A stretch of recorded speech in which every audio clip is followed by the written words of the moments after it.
Ooh. Mm. I totally have a thing to talk about today, and I want to dive into it. But before I do that, um, I want to tell you a little bit about this coffee. Ooh. This is actually Conduit's Winter Lake blend. It's Conduit's Winter blend, and Jesse still has a little bit left. It's really tasty. I was visiting there this weekend. We were recording some podcasts, and he had some bags. So, got myself some. It's really delicious. Highly recommend you grab a bag while it's still available. I think he said might be a week or two of it left. It actually has, so it's a blend of the Myanmar, which I really enjoyed last year, and I've recommended that to you. He still has some of the Myanmar left, of course, because some of it's going in here. And so it's the Myanmar and a Guatemala. So it's got like brightness and some fruity sweetness, but then it's also got a bit of like spice. It feels like it's a really good winter coffee. It also, there's something about it. It's just a fun combination. Okay, so today, well, this week, I've been researching and writing about a program called Cafe Feminino. And I've told you about them before. I actually had some of their coffee, couple videos in the past. I can't remember. But I'm writing about them for the magazine, and it's got me thinking a lot about where you decide to put your money as a customer, which is also a subject that I don't know if I've talked about on these videos before. Jesse and I had this as a subject for the podcast, Vote with Your Dollar. And the short of it is that I've had this conversation in my head so much I don't even know where to start. But the short of it is that no matter what you think, or what your awareness is, where you spend your money has an impact on larger systems.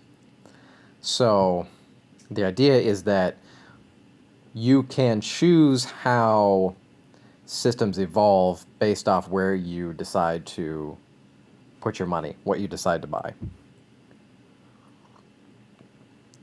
And this brings up whole sorts of ethical conversations and that sort of thing. I think I often say that coffee is one of those places where you can really have an impact as a consumer, because you can decide to go to a local roaster who supports ethical, sustainable coffee practices and get their coffee. And one of the awesome things about coffee, and I'll probably say this again in this video, is that it's one of the few things where the more ethical, more sustainable business models actually produce a higher quality, better tasting product. That's not always the case, but in coffee that does tend to be. Now, I wanted to read a bit. So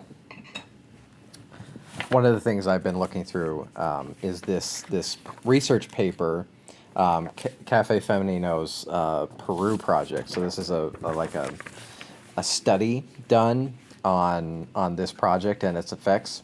And I'm not going to go through the whole thing, but I had an interesting part on ethical consumption, and I thought I would read this, and then I apparently made some other remarks or ideas. In ethical consumption, there are differences as to the reported willingness to pay a price premium for different types of ethical products. This is the attitude-behavior gap. Consumer perceptions and attitudes clearly influence behavior, but attitudes alone are generally poor predictors of buyer behavior.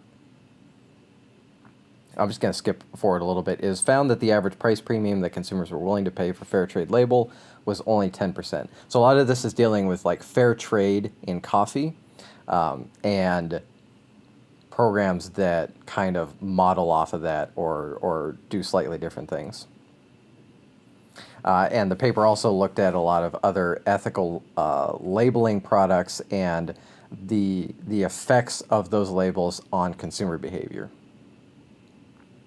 And essentially, what they came to the conclusion of here, one of the conclusions they came to, is that the having a more ethical product can be a motivator for consumers, but it's really easy to saturate customers. So if you have like too much ethical stuff, people just stop caring, which is kind of interesting.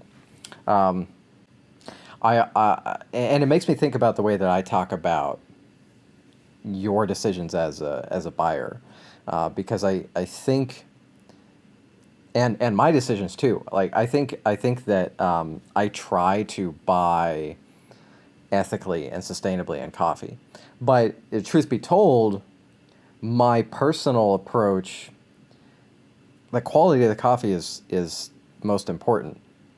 Like I want to get a product that tastes good, and is made well. Very close second to that, though, is all the ethical considerations. And I think it really helps in coffee that in order to have a really great tasting product, you have to treat all the people involved well, because it has that connection, which I think is pretty sweet. So the conclusion I kind of came to was, I want to sit here and say that whenever you spend your money, you should think about the system that you're supporting with that money, because the more you spend your money in that, the more that system is supported. This is why like Amazon is so successful, because everyone buys their stuff through Amazon. It seems like a terrible system for like the business economy. It really it really hurts small businesses, and like there's so much I can say about Amazon, but I don't really care to. It's just like one of the easiest examples to point to, and the whole argument of like buy local versus, etc. But here's what I've come to. I think that as an individual, it's important to not necessarily spend your money because it's an ethically good choice. Like, personally, I like to think about those things. I think what's important, though, is to be really clear about your personal goals, morals, and beliefs, and be aware of how your buying choices fit into that. Because regardless of what you do think and what your capabilities are, your money will affect a larger system.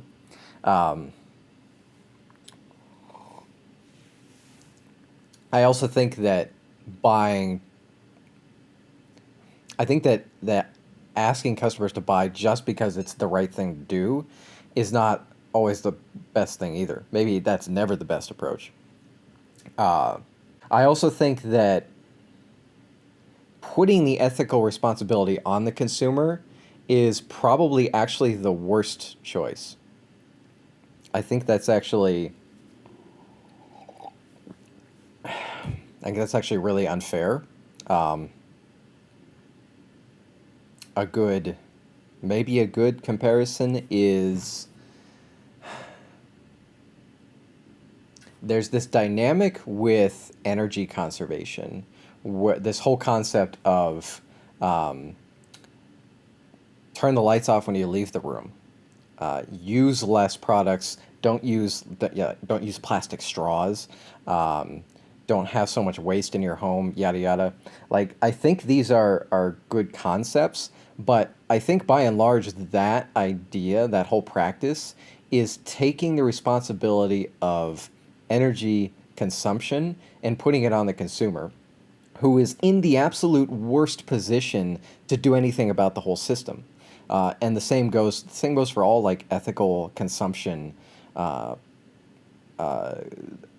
concepts. Is the consumer is in the worst position to do anything about that, because we as individuals, we can make the best choices for ourselves, but oftentimes that needs to be like spending less money, or we just don't have the connections necessary to make the more ethical decision because that control lies on a higher level. I don't really know where I'm going with this. I'm just contemplating. One of my goals with the magazine this year is to bring to at least my readers' attention more the work of women in coffee. This stems off of I had a realization a couple of years ago after having like a year of old white men on the covers that I needed to do something different. And there's a lot of great work being done in coffee, and especially by women in coffee. So I'm trying to bring that more to light. But then it does bring this question of, do we focus on pushing consumers to buy because of ethical considerations or not? It's a quandary. I think that's all I have to say at the moment. Yeah, I might come back to, certainly come back to this in the future. Anyways, what are your thoughts on the matter? I think it's an interesting conversation, and one that could turn into a lot of discussions, maybe some articles. We'll see what happens. But let me know in the comments below. Thank you so much for joining me, and I'll see you in the next one.